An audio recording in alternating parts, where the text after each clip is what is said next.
আছেন সবাই নিশ্চয় অনেকে ভালো আছেন। আজকে ভিডিওটা হলো আমরা ছোটোখাটো একটা প্রজেক্ট বানানোর জন্য আনছি।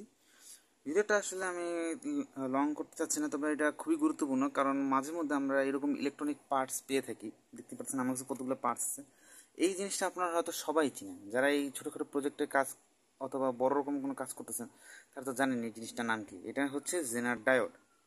সো এখনকার দিনে অনেক পরিমাণ জেনার ডায়োড আমি পেয়েছি ইলেকট্রনিক্স পণ্যের ভিতর থেকে।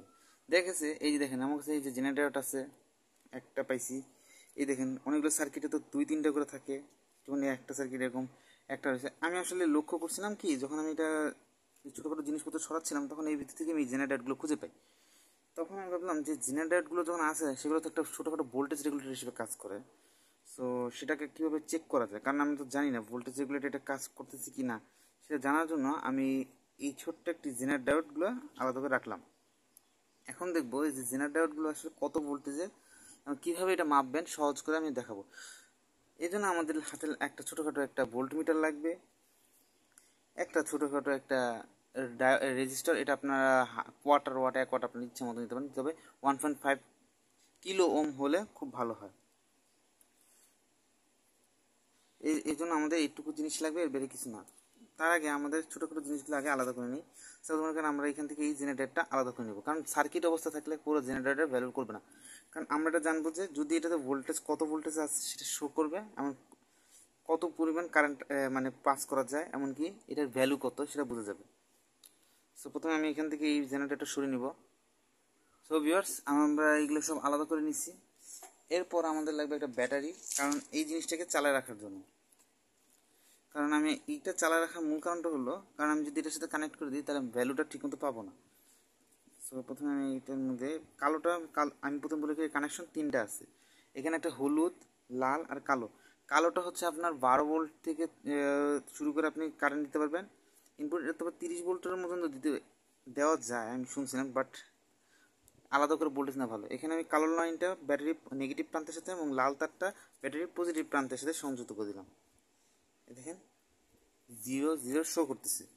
এখন যদি আমি এই কালো তারটাকে যদি আমি ভুলে কালো লাইনে দিই, কানেকশন শো করতেছে না। যখন আমি এটা এই পজিটিভ লাইনের সাথে হলুদ তারটাকে টাচ করাবো, দেখেন 3.33 দেখাচ্ছে। সো আমাদের এতটুকু কাজ খতম হয়ে গেছে। এরপর আমাদের লাগবে এরকম একটা একটা রেজিস্টার, 1 কিলো ওহমের রেজিস্টারটা। প্রথমে আমরা সুন্দরভাবে রেজিস্টারটাকে এইভাবে করে আটকে দিব।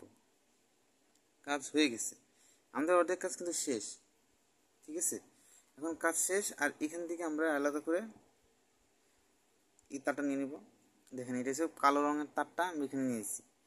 এরপর আমাদের যেটা লাগবে, আমরা এখান থেকে 14 ভোল্টের যে একটা লাইন নিলাম। প্রথমে এটা নেগেটিভ প্রান্তের সাথে অ্যাটাচ করে দিব, আর একটা পজিটিভ প্রান্তের সাথে। দেখেন 14 ভোল্টেজ আইসে পড়ছে, হয়ে গেছে তো, আইসে তো পড়ছে নাকি। এরপর আমরা এই যে এখান থেকে একটা তার নিব। এরপর আমার এইরকম দুটো ক্লিপ লাগবে। এই ক্লিপ দুটার কাজ হবে যাতে আমি এই জেনারেটরটাকে হাত দিয়ে ধরতে পারি। সো আমি ক্লিপগুলোকে সোল্ডারিং করে নিচ্ছি। দেখেন আসলে আমার কাছে লাল তার লাগানো ভালো হতো, কিন্তু আসলে লাল তারটা এখন একটু সংকটে আছি। আমি ছোটো করে কম খরচের মধ্যে বানানোর চেষ্টা করতেছি। সেখানে আমি ঝালাই করে নিব। সো ভিউয়ার্স, কাজটা কমপ্লিট। দেখেন কাজ হয়ে গেছে। যদি আমি দুটোকে শর্ট করে দেখাচ্ছি, 0 মানে শর্ট হয়ে গেলে কোনো সমস্যা নেই। এখন আমাদের এই যে দেখেন এটাকে আমাদের হিসাব করে নিতে হবে, কারণ এটা খুবই গুরুত্বপূর্ণ। সো ভিউয়ার্স, গুরুত্বপূর্ণ বিষয়টা হলো আমার হাতে যে ডায়োডটা দেখতেছেন, এই পাশে একটু কালো রং দেওয়া আছে আর এই পাশে একটু সাদা রং দেওয়া, মানে এখানে কালো রং নাই। সো আমাদেরকে এখানে একটু হিসাব করে নিতে হবে যে এইখানে এই যে যেখানে কালো রঙের সাইডটা দেওয়া আছে এটা হচ্ছে নেগেটিভ, আর যেখানে কোনো দাগ বা কিছু নাই একদম লাল। আপনারা যদি জুম করে দেখাচ্ছি, এই যে এখন দেখেন, এই যে দেখতে পাচ্ছেন এই যে এইখানটাতে ক্যামেরা ফোকাস হচ্ছে না। এই যে দেখেন এই পাশেটা কালো দেখাচ্ছে না, এই পাশেটা, এই পাশেটা হচ্ছে মনে করেন নেগেটিভ। বুঝতে পারছেন, এটা পাশেটা হচ্ছে নেগেটিভ। আর যেখানে মনে করেন কোনো প্রকারের এই যে রং নাই, এই যে দেখেন এখানে কোনো কালো রঙের কোনো সিম্বল নাই, পুরোপুরি পরিষ্কার, সেটা হচ্ছে পজিটিভ, মানে এই পাশেটা পজিটিভ আর এই পাশেটা নেগেটিভ। সো আমরা এখন এটাকে কানেক্ট করে দেখাচ্ছি। একটু মনোযোগ সহকারে দেখেন। এই যে দেখেন এখানে আমি কালো রঙটা দেখতেছেন না, কালো রঙ আমি সুন্দর মতো করে এই যে লাইনটা দিলাম, অ্যান্ড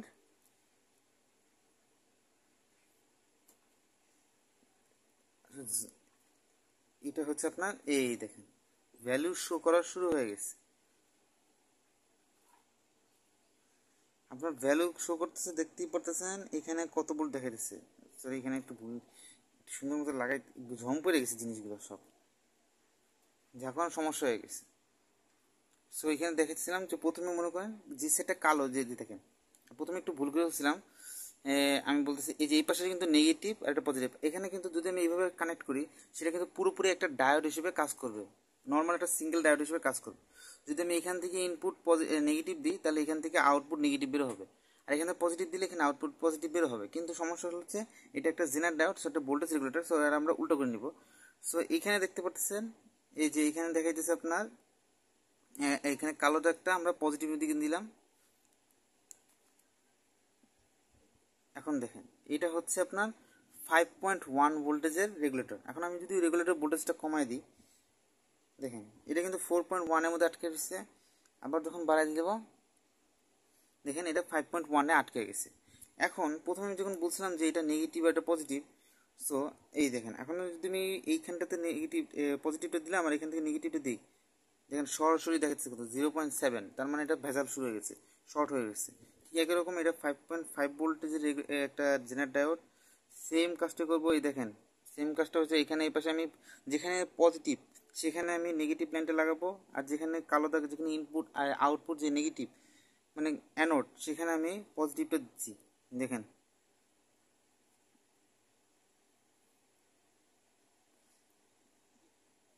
এটা মনে হয় ড্যামেজ, এটা নষ্ট হয়ে গেছে। যদি আমি একটু ঘুরিয়ে লাগাই, আবার একটু ঘুরে ইপাট করে লাগাই, কারণ অনেক সময় নষ্ট হয়ে গেলে রেগুলেটর কাজ করে না। দেখেন এটা নষ্ট রেগুলেটর, এটা কোনো বলতেছি না, এটা নর্মাল সিঙ্গেল ডায়োড হিসেবে কাজ করতেছে বাট ড্যামেজ। আবার একটা নতুন নেই, একই কাজ ঘুরে ফিরে। এটা 5.2 ভোল্টেজের, প্রথম বলে রেখে এটা হচ্ছে 5.1, এটা হচ্ছে 5.2। সো এটা হচ্ছে 5.2 ভোল্টেজের একটা জেনার ডায়োড। সেম কাজটা আবার করতেছি, এটা 4.8 ভোল্টেজ। দাঁড়ান এটা তো ঠিকমতো আটকায় নেই, কারণ এটা 4.7 ভোল্টেজের রেগুলেটর আইসি মতো কাজ করতেছে। 4.7 ভোল্ট দেখতে পাচ্ছেন, 4.7। সো এটা আমি এটা 4.7, আসলে আমার এই ক্লিপগুলো একটু ঝম পড়ে যাওয়ার কারণে এই সমস্যাটা হয়েছে।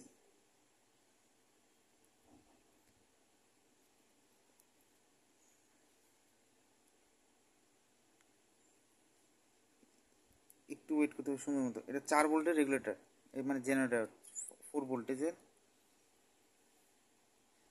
এগুলো আসলে আননোন হিসেবে পড়ে রয়েছিল, তো জন্য এটা 5.9, 6 ভোল্টও ধরা যেতে পারে। যদি আরও কয়েকটা ডিজিট থাকতো তাহলে আমরা বলতে পারতাম যেটা কত। এটা মনে হয় ড্যামেজ ড্যামেজ হয়ে গেছে এটা, দেখি রে।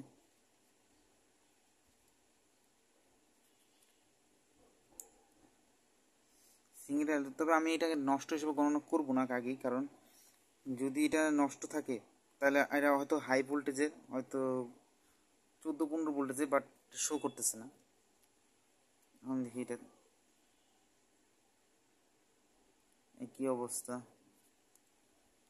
একই অবস্থাতে কাহিনী করতেছে। দেখেন আমার মনে হয় এটা একটু আলাদা করে চেক করে নেওয়া উচিত, কারণ আমার মনে হয় এটা হেভি ভোল্টেজের, এটা কোনো মানই চেঞ্জ করতেছে না। আবার একটা দেখি,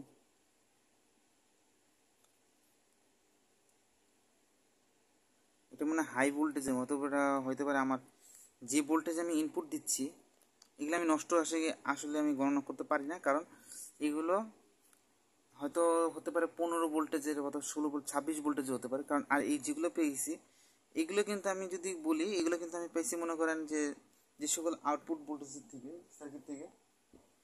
সবার মনে করেন এই যে যে বাকিগুলো পাইছি এগুলো পাইছি আপনার মনে করেন এই যে দেখেন এই সাইড থেকে, এই সাইডের সেগুলো ছিল মনে হয় 5 ভোল্ট বা 3 ভোল্টেজের জন্য বানানো হয়েছিল। আবার আরেক এইটার মধ্যে থেকে পাইছি, এখান থেকে একটা সার্কিটগুলো পাইছি, আরও অনেকগুলো আমি আমার আগে ছিল, আর এইখান থেকে একটা পাইছি। হয়তো এখানে হাই ভোল্টেজের কারণে হয়তো 35 বা 40 ভোল্টেজের ছিল, এই কারণে হয়তো সমস্যা হয়েছে। সো এই পদ্ধতিতে আপনারা চাইলে এই রেগুলেটরগুলো চেক করে নিতে পারেন। আর সার্কিট ডায়াগ্রাম আমি এঁকে দেখাচ্ছি, খুবই সোজা, আপনারা চাইলে এটা নিজেরাও তৈরি করতে পারেন। সো ভিউয়ার্স, এই যে দেখেন আমি কীভাবে বানাইছি এটা। প্রথমে এখানে মনে করেন পজিটিভ দিলাম আর হচ্ছে নেগেটিভ। হ্যাঁ, এখানে আমরা ইনপুট দিব মিনিমাম প্রায় 14.7 ভোল্ট দিচ্ছি, আমি দিছি আমার মতে। সো এইখানে আমরা একটা রেজিস্টার বসাবো, আমি বসেছি 1.5K, আপনারা 1Kও বসলে ভালো হয়। এইখান থেকে আমরা সরাসরি এই যে এখানে আমরা জেনারেট ডায়োডটা দিব। তবে একটা কথা বলে রাখি, জেনারেট ডায়োডের কিন্তু এই প্রান্তটা মাইনাস, এই প্রান্তটা প্লাস, আমরা ঘুরে দিচ্ছি যাতে এটা রেগুলেটর হিসেবে। আমি বলে রাখি জেনারেট ডায়োডে যেরকম কালো রঙের হয়ে থাকে, এই যে দেখেন, এই যে এটা হচ্ছে কালো রং যেটুকু দেখতেছেন না, আমরা একটা জেনারেটর দেখছিলাম যে কালো রং ছিল, এক পাশে কিছু ছিল না। সো এখানে আর এখানে আপনার ভোল্ট মিটার লাগাতে পারেন। এই যে এই ভোল্ট মিটারটা এইভাবে দিয়ে দিবেন, ভোল্ট মিটার। তবে এখানে আপনার চাইলে মাল্টিমিটার দিতে পারেন, কারণ আমার কাছে মাল্টিমিটার যেটা ছিল সেটা হচ্ছে আপনার এই যে অ্যানালগ। সো এই কারণে আমি মাপতে পারতেছিলাম না সহজভাবে। এইভাবে আমি আরেকটা পরিষ্কার, হয়তো অনেকের কাছে কনফিউশন থাকতে পারে, দেখতে পাচ্ছেন এই যে দেখেন। আর এই যে এখানে জেনারেটরটা হচ্ছে আপনার পজিটিভ আর এটা নেগেটিভ, আর এখানে দেখেন এটা পজিটিভ আর নেগেটিভ। এই যে এখন এখানে সমস্যাটা হয়েছিল কি, আমি যখন উল্টো করে দিছিলাম এটা সরাসরি ডায়োড হিসেবে কাজ করতেছিল। আর ডায়োডের সিম্বলও কিন্তু এরকম দেখেন, ওটা কিন্তু ঘুরে পেঁচে দিলে কিন্তু বিদ্যুৎ সহজে প্রবাহিত হবে না। আমি যদি আপনাদের পরীক্ষা করে দেখাই, এই যে দেখেন এখানে একটা সিম্পল একটা ডায়োডটা ভেঙে গেছে। তো এই দেখেন এখানে কিন্তু একটা নর্মাল ডায়োড আছে। হ্যাঁ, বুঝতে পারছেন, এই যে ডায়োড আছে, আমি ডায়োডের মধ্যে পুনরায় যে দেখেন এই যে এটা হচ্ছে নেগেটিভটা দিলাম এই পাশে,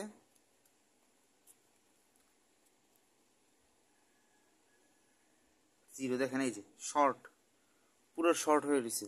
আর যখন আমি ঘুরে দিব